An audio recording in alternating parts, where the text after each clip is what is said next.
Ahmadinejad. Mahmoud Ahmadinejad. Mahmoud Ahmadinejad. So, Professor, President, you have the floor, sir. ترجمه همزمان هست.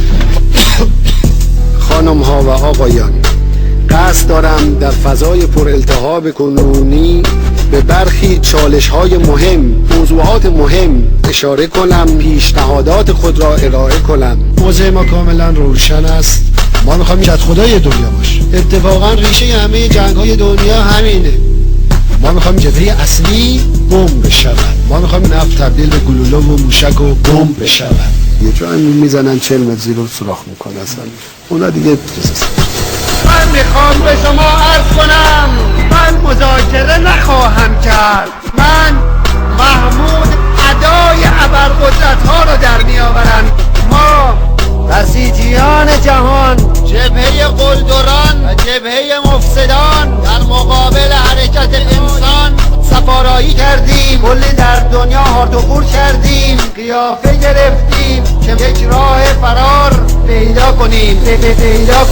عامل تبعیض و فساد بنده احمدی‌نژاد، یک پاسدار لومپن گوزاد، بنده احمدی‌نژاد. نظام جمهوری اسلامی نه پایه‌ای داره، نه چاره‌ای داره، هیچی نداره. وظیفه دولت وحشیگری است، اشکالی نداره. بالاخره انتخابات نزدیک است. انتخابات حساس‌ترین موضوع. انتخابات خیلی مهمه. دوستان ما لهله می‌زدن و خیلی تلاش کردن که یه موقع کسی جانمونه جایی. این ولی اون ولی وسطی بالایی پایین. چرا شرکت نمی‌کنه یه نفر؟ انتخاب طراحی شده پشت درهای بسته انتخاب واقعی است. قانون مال غربیاست. یه خودی هم شکمشون رو صابون نزنه.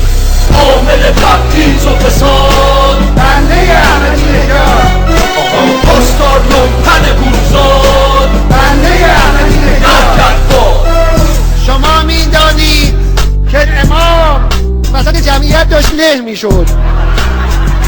امام اومد به من گفت محمود. گفتم چی؟ گفت محمود اینقدر مردم علیه دولت شدن از بالا تا پایین دولت رو شستن. گفت به جای هارت و پورس بمب میخوام، موشک 2 مرحله‌ای میخوام. من گفتم مخلص شما نیست. چشم. آقا ما یه ابرقدرتی هستیم، یه چیزی هستیم، سنگ و دندانی نشان میدیم، کسی هستیم. همین خود بنده یعنی یک جرثومه سیاه و کثیف مثل یک حیوان درنده. بنده احمدی‌نژاد با کسی دست نخواهم داد. عامل تبعیض و فساد بنده احمدی‌نژاد، پاسدار لومپن گوزاد، بنده احمدی‌نژاد. در پایان قصد دارم اشاره کنم که فروپاشی ما نزدیک است. حسابی هم هست، جدی‌تر از جدی هم هست. اما من دلم چیز نیست به این، واقعا راضی نیستم از این اقدام.